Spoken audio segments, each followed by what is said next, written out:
There are hundreds of thousands of observers ensuring that this is a robust and trustworthy result. I'm joined now, thank you, Jaman. I'm joined by Harun Armagan. He's on the central decision-making board for President Erdogan's AK party. It's good to have you back with us, sir. You and I spoke about 90 minutes or so ago.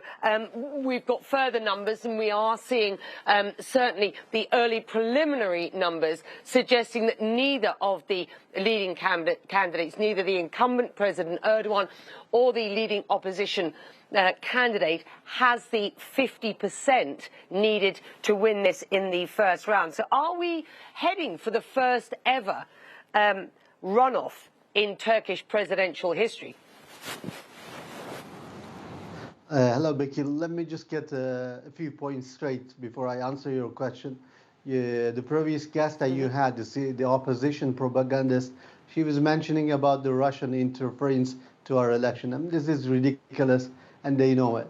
Turkey has a very, very robust election system. It doesn't allow anyone to interfere in Turkish election. And this is why almost 90% of the Turkish electorates went to 200,000 ballot boxes today. This is unheard of participation rate in anywhere in Europe. And I think this is being irrespectful to people's decision and trust on democracy. And that's very unacceptable. And we've been talking about the Russian. We've been talking about the observers, and we've been talking about the strength of this Turkish election. I'm just agreeing with you. The strength of this Turkish election is remarkable. Yeah, right. And with all the respect, she also talked about the Russian evading the sanctions. I mean, this is ridiculous. We were the first country provided weapons to Ukraine, and anyone who follows Ukraine-Russia war will tell that the most instrumental defense equipment for them was actually Bayraktar drones that are produced in Turkey. I mean, let's be honest, and let's not make manipulation here just because you are losing You're making a very valid point. And also, I would like to. Right, and finally, let me just correct one more thing. You're mentioning about election results as state-run agency. And look, this is also, it doesn't reflect the reality. Election is counted by the electoral board. An electoral board is a board that consists of members from each political party. It is not a state-run thing. It is not a state-run agency. It is actually the electoral board from different parties, members we are talking about the media agency, and you're right to point out it'll be the Supreme Election Council who will release the official results. Everyone is free to get the results from electoral board, and the political parties can verify every single vote with them. So, sounding like state is giving results just because whatever they like, it's just ridiculous and doesn't reflect the reality.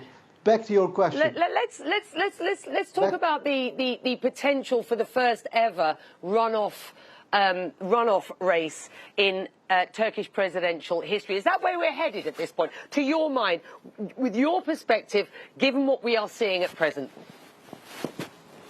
Look, we can't be sure until every single vote is counted. But I think, like I've been campaigning in the last 3 months, and for many people who are believing in democracy in Turkey, it has been a busy month for campaigning for all our political parties. And I think for AK Party volunteers, today is just the time to joy of celebrating the victory. We have had 5% solid difference. That's a very clear difference to the second runner-up, which actually were supported by 7 political parties. And it is really a clear victory for President Erdogan and AK Party, also guaranteeing securing a majority in the parliament. It's a very, very clear win for us. And I think for AK Party volunteers, for tonight, we should just focus on this victory and we can celebrate. What's the mood like at party headquarters? And when will we, or when are we likely to hear from incumbent President Recep Tayyip Erdogan? And President Erdogan has his famous balcony speech. Usually he has after every election result that AK Party wins, and this result tells us that after this point nothing will change, and it is a clear AK Party and President Erdogan win. I think now he should be on his way to Ankara, making a balcony speech, and of course it is a thrilling environment for any AK Party supporter. And we worked hard, all these volunteers, we worked hard in last month, going out and telling us what we will deliver to people. And it is very good to see they give us credit one more time. And you would expect to, or can confirm, that we will hear from President Erdogan at some point this evening. Right. As we've been discussing, we've only got early and preliminary results at present. You are right to point out it's the Supreme Council, the Supreme Election Council, that will provide the official result, and we don't know when that will come. As things stand at present, we know neither for sure candidate has that 50%. Difference.